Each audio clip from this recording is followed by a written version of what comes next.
Semester 3 ছাত্রছাত্রীরা তোমরা অনেকে বিভ্রান্তে রয়েছো যে এগ্রিকালচার অর্থাৎ তোমাদের সেমিস্টার 3 অর্থাৎ যারা এই বছর ক্লাস 11-এ পরীক্ষা দিয়ে সেমিস্টার 2 দিয়ে 12-এ উঠেছো তাদের জন্য সেমিস্টার 3 বর্তমানে, কিন্তু পর্ষদ সভাপতি যেহেতু আমাদের চেঞ্জ হয়েছে, চিরঞ্জিত ভট্টাচার্যের পরিবর্তে পার্থ কর্মকার, সেহেতু এই সেমিস্টার সিস্টেম উঠে যাওয়া নিয়ে একটা বিরাট বিভ্রান্তির সৃষ্টি হয়েছে। কিন্তু তবুও তোমাদের যে সিলেবাস আছে সেই সিলেবাস আমি বলছি, অবশ্যই দেখে নাও। আশা করি এই সেমিস্টার সিস্টেম উঠতে পারে বা নাও উঠতে পারে, বিরাট বিভ্রান্তি রয়েছে। এক্ষেত্রে কোনো অফিসিয়াল নোটিশ নেই, কিন্তু আমার এই এগ্রিকালচার বিষয়ে তোমাদের সিলেবাস বলছি। এবং তোমরা যারা মনে করছো যে এগ্রিকালচার বিষয়ে যদি 90% দাদা পাওয়া যায় না, সাজেশান পাই না, তাহলে তোমাদেরকে এখনই আমার এই চ্যানেলটিকে তোমাদেরকে সাবস্ক্রাইব করে রাখতে হবে। কারণ তোমরা এখনও ভিডিও আমার ইউটিউবের বুকে রয়েছে যেখানে এই 5টা মডেল সেট থেকে 95% নয়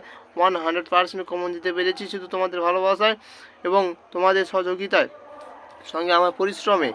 তোমরা দেখতে পাচ্ছ তোমাদের সেমিস্টার 3-তে 4টে ইউনিট, সেমিস্টার 4-এ আবার 4টে ইউনিট থাকবে। প্রথম ইউনিট 1 শস্যের বৃদ্ধি, ইউনিট 2 মাটি, এবং ইউনিট 3 হবে জৈব এবং অজৈব সার, ইউনিট 4 হবে প্রাণী সম্পদ ব্যবস্থাপনা। যেহেতু তোমাদের শস্যের বৃদ্ধি চ্যাপ্টারে তোমরা কী পড়বে, অনেকই বিভ্রান্তিতে থাকো।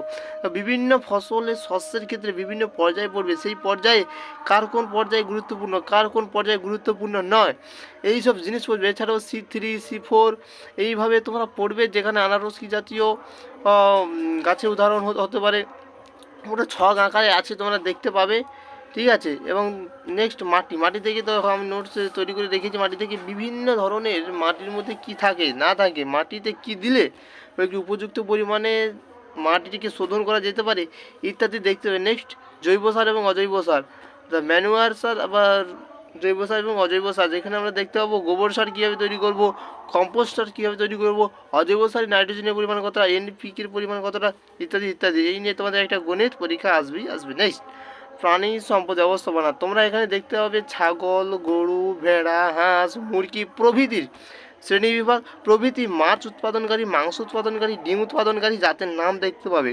আমি ছোট্ট উপস্থাপনার মাধ্যমে তোমাদেরকে বোঝাতে পারলাম যে এগ্রিকালচার বিষয়ে 95% নয় 100-এর থেকে 200% কমন পাওয়া যায়।